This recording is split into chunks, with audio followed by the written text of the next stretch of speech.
So now we are looking at a question on page number 7 of the textbook. This is page 7. Okay. And this is exercise 1.2. Exercise 1.2. क्या है question है देखते हैं. On a graph sheet, mark the x-axis and y-axis and the origin O. Mark points from -7,0 to 13,0. तो यहाँ पे 13,0 दिख नहीं रहा है, लेकिन ये यहाँ पे है कहीं तो ऐसे साइड में. ये एक्स एक्सिस है. Okay. This is the Y axis, क्योंकि यहाँ पे ओरिजिन है ये. This is the Y axis. Okay. तो ये जो पॉइंट कट गया, ये पॉइंट था सी. ओके. C0,10. ये पॉइंट है C0,10. Use scale 1 centimetre is 1. Using figure 1.5 answer the given questions. ये फिगर है 1.5. This is figure 1.5. ओके. तो लिख के वो वहाँ पे गर्दी नहीं करते. Place Rian's rectangular study table with 3 of its feet at the point 8,9, 11,9 and 11,7. तो 8,9 देखो, अभी जनरली हम लोग अगर कोऑर्डिनेट एक्सिस ड्रॉ करके इसको सॉल्व करने की कोशिश करते हैं, तो सपोज ये 8 है और ये 9 है, तो ये पॉइंट होगा आपका 8,9. उसके बाद 11,9, तो 8 के बाद यहाँ पे 11 आएगा, 11 और ये 11,9. ओके. 11,7, 7 नीचे होगा. 11,7. और ये जो स्टडी टेबल है ये रेक्टेंगुलर है. ओके. ऐसे रेक्टेंगुलर है, तो इसका ये पॉइंट के कोऑर्डिनेट चाहिए हमें. ऐसा क्वेश्चन है. वो where will the fourth foot of the table be. अगर ऐसे प्लेस किया तो फोर्थ फुट कहाँ पे होगा. देखो, इसका हाइट 7 है, तो y कोऑर्डिनेट होगा 7 और x कोऑर्डिनेट होगा 8. तो fourth foot will be at 8,7. This is a good spot for the table. ये टेबल के लिए गुड स्पॉट है क्या. तो my answer is no. Why the answer is no. क्योंकि अगर वो टेबल बनेगा, ये टेबल जो स्टडी टेबल ऐसा है, ये रेक्टेंगुलर, तो ये ऐसे रहेगा. देखो यहाँ पे 8,9 एंड 8,7. तो 8,9 यहाँ पे रहेगा, 11,9 यहाँ पे रहेगा, 8,7 यहाँ पे रहेगा, 11,7 यहाँ पे रहेगा. तो ये स्टडी टेबल के 4 कोऑर्डिनेट्स होंगे. तो ये बैठेगा यहाँ पे बच्चा. बच्चा यहाँ पे बैठेगा, लेफ्ट में देखते रहेगा बेड, तो उसको नींद आ सकती है. So therefore this is not a good spot for the table. Okay, fine. तो what is the width of the table, the length, can you make out the height of the table. Is this a good spot for the table. मेरा answer है no. तो कैसे होना चाहिए था table. मेरे हिसाब से जो टेबल है वो टेबल कैसे है. देखो, ये 8,9 एंड 11,9, तो ये है 3 फीट और ये है 2 फीट. तो ये टेबल ऐसे होना चाहिए था. देखो यहाँ पे 3 फीट, 1 2 3 और 2 फीट. ऐसे होना चाहिए था टेबल. ऐसे होने से फायदा क्या होता कि इस वॉल पे he can keep his books. Okay, he can sit here facing this side. Okay, तो बेड दिखेगा नहीं तो नींद आएगी नहीं, तो इनफाइनाइट स्टडी हो सकती है. ओके. तो मेरे हिसाब से जो टेबल के कोऑर्डिनेट्स चाहिए, अगर पूछा टेबल के कोऑर्डिनेट्स क्या होने चाहिए, तो I will say the coordinates of the table should be. देखो अभी ये 11 1 2 3 4 5 6 ऐसे होना चाहिए था टेबल. तो दिस इज 11,6. ओके. देन 11,9. उसके बाद 9,6 and 9,9. So that the child will sit here, study like this. Okay. What is the width of the table. तो width of the table तो हमने फाइंड कर लिया. ओके. विड्थ है 2 feet और length है उसका 3 feet. What is the width of the table? Width यहाँ पे देखा है, देखो लिखा है, देखो width is 2 feet and length is 3 feet. Can you make out the height of the table? No, we cannot make out the height of the table, but usually the height is, usually study table का height होता है 2.5 feet. Okay. Next, if the bathroom door has a hinge at B, B पे hinge है bathroom door को, B1 पे hinge है, देखो ये B1 है. तो B1 जो है वो 1 पे भी नहीं है, 2 पे भी नहीं है, B1 वाई एक्सिस पे है. तो B1 के कोऑर्डिनेट्स क्या है पहले ये समझ लेते हैं. B1 के कोऑर्डिनेट्स है 0,1.5 because it is on the Y axis. Okay.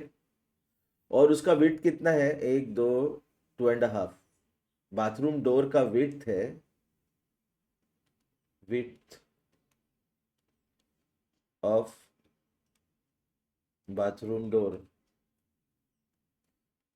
is 2.5 feet. Okay. And opens into the bedroom. तो बेडरूम में खुलेगा, ये ऐसे खुलेगा, देखो B1 यहाँ पे खुलेगा, ऐसे आएगा यहाँ पे कहीं, तो ऐसे. Okay. Will it hit the wardrobe? Will it hit the wardrobe? तो ये जो आपका डोर है, ये जो राइट एंगल ट्रायंगल बन रहा है देखो. ओके. तो ये राइट एंगल ट्रायंगल है B1O and some point here से X. ओके. तो जब ये डोर खुल के ऐसे आएगा, ओके, तो राइट एंगल ट्रायंगल क्या बनेगा देखते हैं क्वेश्चन नंबर 2 के लिए. ये B1 है, ये O है. अपने को सिर्फ यही पता है कि दिस इज 1.5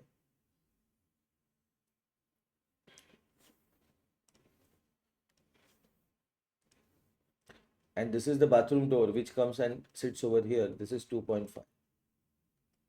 अपने को यही पता है. ओके. लेकिन जो वार्डरोब है वो वार्डरोब 3 पे है. कहाँ पे है? 3 पे है. तो यहाँ से शुरू होता है वार्डरोब से +3. ओके. तो ये अभी हिट करेगा क्या, ऐसे उसका क्वेश्चन है. Okay. So this is X for example. ये कहाँ पे आके टच करेगा ये हमें देखना है. ओके. तो अगर ये टच करता है एट द पॉइंट A, तो अगर हम लोग ट्रायंगल OAB1 में पाइथागोरस लगाते हैं,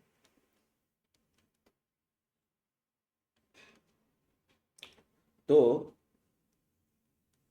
OA square plus OB1 square is AB1 square. So X square plus 1.5 is 3/2 the whole square is 2.5 is 5/2 the whole square. तो X square कितना होगा? 25/4 minus 9/4. 25/9, 25 minus 9 16 अपॉन 4 मतलब 4. तो X होगा square root of 4 which is 2. मतलब ये 2 पे जाके हिट करेगा. अभी अगर हम लोग ये ऑब्जर्व करते हैं ट्रायंगल OAB1, तो ये पाइथागोरस थ्योरम लगाने की जरूरत भी नहीं थी. क्यों पता है?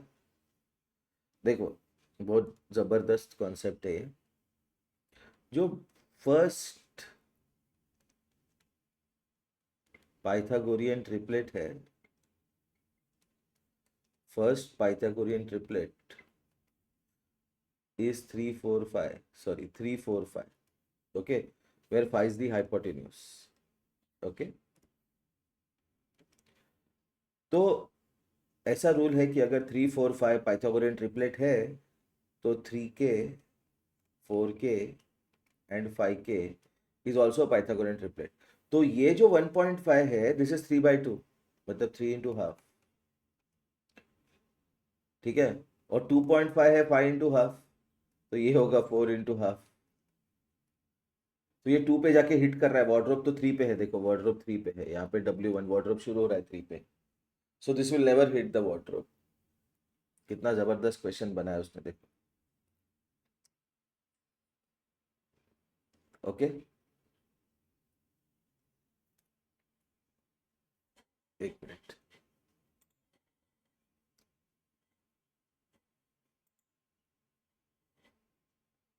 Let's look at the next part.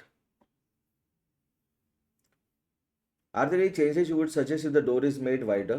तो चेंजेस क्या सजेस्ट करेंगे कि इट शुड, मतलब डोर को अगर वाइड करना है बाथरूम के तो ऐसा कुछ करो कि जिससे वो हिट ना करे, मतलब ये 2 और 3 के बीच में हिट करना चाहिए, इतना उसका लेंथ होना चाहिए, 2.5 से वट एवर, 2.6 2.7 ऐसे कर सकते हो आप उसका width. Okay, question number 3, look at Ryan's bathroom. Bathroom देख रहे हैं अभी हम उसका। ओके, एक minute.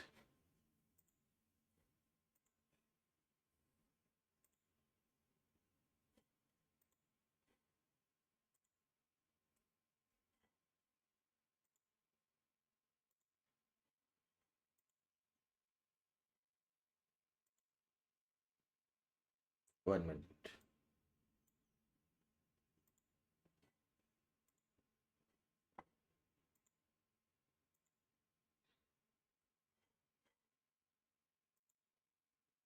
I'm trying to create a new page where I'll bring these images.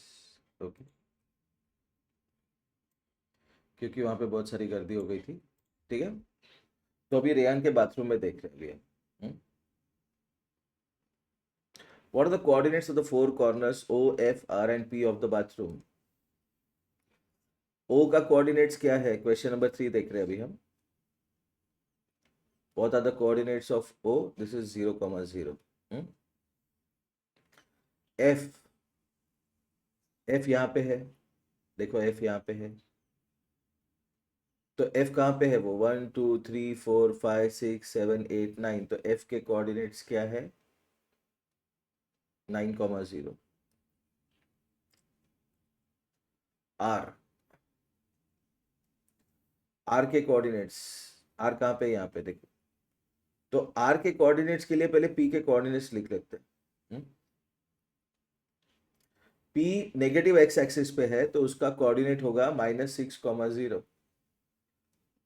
और R जो है दैट इज ओवर हियर, तो R के कोऑर्डिनेट्स होंगे -6,9। थर्ड का first part, second part. What is the shape of the showering area SHWR? SHWR का shape क्या है? It's a trapezium.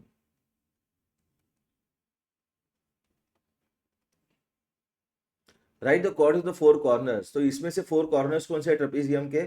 SHWR। तो SHWR,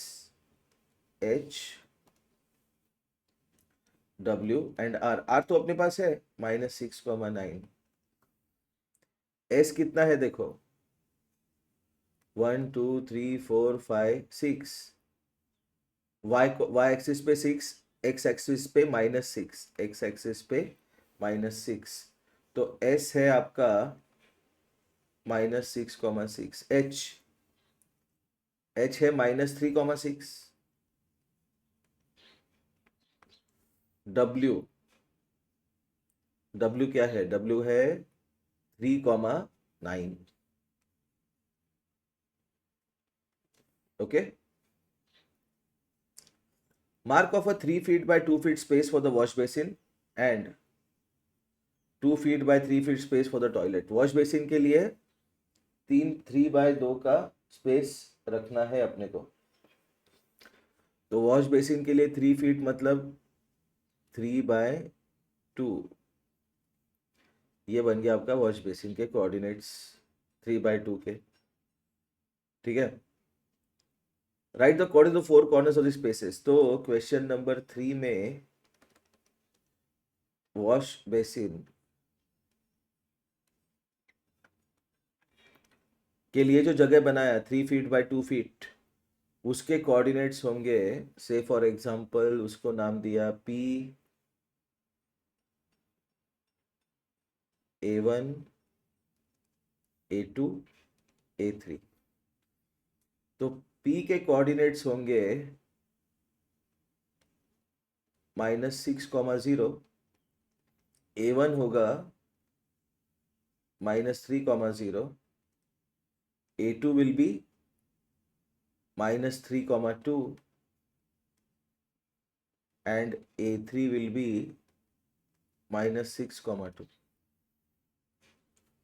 तो ये वॉश बेसिन का, हाँ, and 2 feet by 3 feet space for the toilet.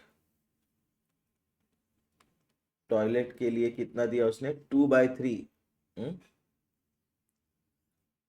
2/3, 1 2 3, 2/3। तो टॉयलेट के जो स्पेस है 2/3, उसका एक कोऑर्डिनेट तो है अपने पास A3, ठीक है, A3 है अपने पास। A3 कितना है अपने पास, -6,2। ओके, दूसरा कोऑर्डिनेट भी है अपने पास A2। A2 कितना है, माइनस नहीं, A2 नहीं है वो, A2 से अंदर है वो, टॉयलेट का। टॉयलेट का ये है A3 के बाद हम लोग उसको नाम देते हैं हमसे T1 T2 एंड T3। तो T1 होगा -4,2,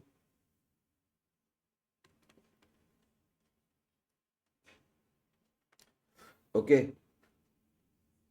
कितने बाय कितने का जगह छोड़ना है, 2/3, 2/3। तो ये 2 हो गया, ये 3 हो गया, तो ये -4,2 हो गया। सो दिस विल बी -4,5। T2 होगा -4,5 और T3 होगा -6,5। T3 होगा -6,5, ओके। तो ये हमने मार्क ऑफ कर दिया, फाइन, जैसे उसने बोला।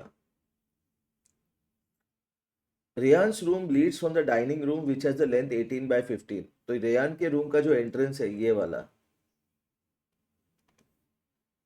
ओके,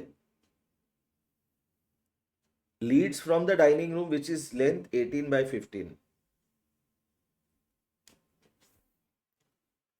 तो एक यहाँ इसके पीछे ऐसा डाइनिंग रूम है, देखो इसके पीछे ऐसा डाइनिंग रूम है। जो डाइनिंग रूम है, क्वेश्चन नंबर 4 का फर्स्ट पार्ट देखते हैं। जो डाइनिंग रूम है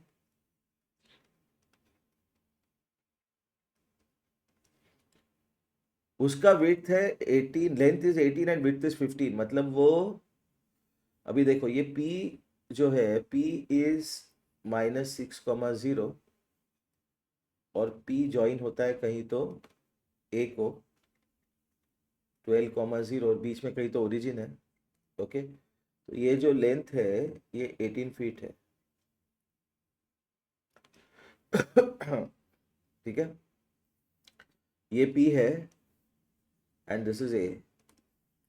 तो यहाँ पे 15 फुट है वो, मतलब नेगेटिव एक्सिस पे 15 फीट होगा। तो पूछा क्या उसने, the length of the dining room extends from point P two point A, बताया उसने। Sketch the dining room and mark the corners. तो ये डाइनिंग रूम स्केच कर लिया हमने, this is the dining room. इसके जो कॉर्नर्स है P -6,0, तो नीचे कितना आएगा 15, लेकिन दैट इज -15। तो ये होगा सपोज P1 -6, -15 और ये होगा सपोज ए नहीं देते उसको, P देते हैं क्योंकि A यूज कर लिया हमने वॉश मतलब बाथरूम में, ठीक है ना। तो ये होगा P2, this will be P2, this will be 12, -15। And now comes the most important question in this exercise. और ये क्वेश्चन सॉल्व करने के लिए हमें जो थर्ड, इसका एंड का कॉन्सेप्ट है मिड पॉइंट फॉर्मूला, वो यूज करना है। देखो ये तो समझ गया कि ये जो डाइनिंग रूम है this is a rectangle, right. So if this is a rectangle, तो रेक्टेंगल का कॉन्सेप्ट क्या होता है, diagonals intersect at mid points. Diagonals bisect each other या फिर diagonals intersect at mid points. तो पूछा क्या उसने, place a rectangular table 5 feet by 3 feet dining table precisely in the centre of the dining room. तो precisely मतलब exact centre निकालना है, तो हमें निकालना है PP2 का centre. This is PP2 is the diagonal. What is the diagonal? Diagonal of rectangle P1 P2 AP is for example PP2। AP1 भी है, AP1 भी डायगनल है। तो इनका जो मिड पॉइंट होगा, मिड पॉइंट ऑफ डायगनल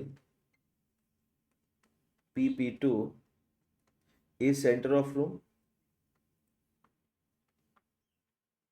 तो अभी हम जो कॉन्सेप्ट लेक्चर में मिड पॉइंट फॉर्मूला सीखा था, वो मिड पॉइंट फॉर्मूला लगाते हैं।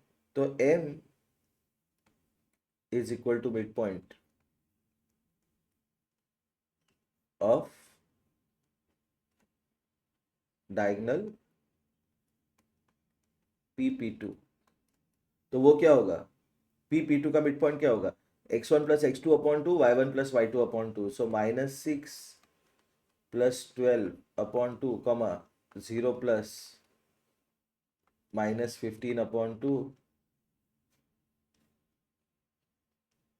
So this becomes -6 plus 12, that is 6 by 2 comma -15 by 2. So which is 3 comma -15 by 2. मतलब 3 comma -7.5 समझ लो आप। तो ये जो डाइनिंग रूम है, ये जो डाइनिंग रूम है, इस डाइनिंग रूम का सेंटर है, x coordinate is 3 and y coordinate is minus. तो x कोऑर्डिनेट 3 यहाँ पे कहीं तो होगा उसका centre, 3 comma -7.5. So we have found the center of the dining room. और एक डाइनिंग टेबल प्लेस करना है जिसका विड्थ है 5/3 प्रिसाइज इन द सेंटर। तो ये 5/3 का है। देखो ये 3 -7.5, तो इसको हम लोग थोड़ा सा अलग से करते हैं। 3 -7.5, इस पॉइंट पे मुझे डाइनिंग टेबल रखना है सेंटर पे।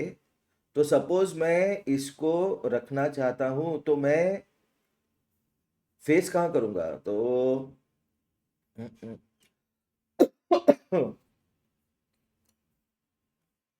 सो लेट्स यहां पे फेसिंग करते उसको towards the right. Okay fine. तो टुवर्ड्स द राइट फेस होगा, मतलब ये ऐसे होगा डाइनिंग टेबल।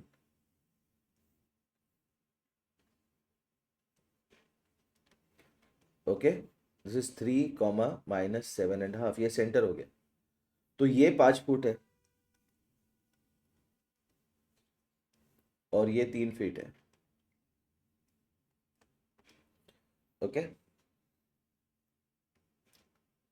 तो 5 फुट का मिड पॉइंट 3 है, तो ऊपर जाएगा 2.5 फीट, ऊपर 2.5, नीचे 2.5। Okay fine. तो ये -7.5 के ऊपर 2.5 मतलब -π/2, मतलब ये ऊपर का जो पॉइंट होगा। सपोज डाइनिंग टेबल का हम लोग लेते हैं से N1 N2 N3 N4, ये अल्फाबेट यूज ही नहीं हुआ है इस प्रॉब्लम में। तो -7.5 के ऊपर 2.5 मतलब -5.5, मतलब ये N1 जो होगा इसका y कोऑर्डिनेट होगा -5, N4 का भी y कोऑर्डिनेट होगा -5। देखो ओके क्योंकि -7.5 के ऊपर 2.5 जा रहा है और -7.5 के नीचे 2.5 जा रहा है, मतलब ये 10, मतलब इसका y कोऑर्डिनेट होगा -10, इसका भी y कोऑर्डिनेट होगा -10। Okay fine. अभी ये 3 है, 3 के लेफ्ट में जा रहा है 1.5। देखो ये 3 है, x कोऑर्डिनेट है, इसके लेफ्ट में जाएगा, ये 3 फीट है ना, सेंटर पे रखा है, तो यहाँ पे होगा 1.5 और यहाँ पे होगा 1.5, तो 3 के पीछे 1.5 मतलब 1.5, मतलब 1.5। 3 के राइट में 1.5 मतलब 4.5, तो ये होगा 4.5, ये होगा 4.5, सॉरी गलती हो गई, दिस इज 1.5।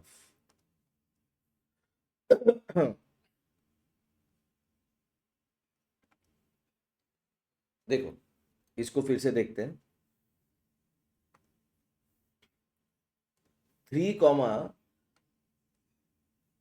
-7.5 पे मुझे डाइनिंग टेबल रखना है, जिस डाइनिंग टेबल का लेंथ है 5 एंड विड्थ है 3। ओके, तो ये एक ऐसा रेक्टेंगल है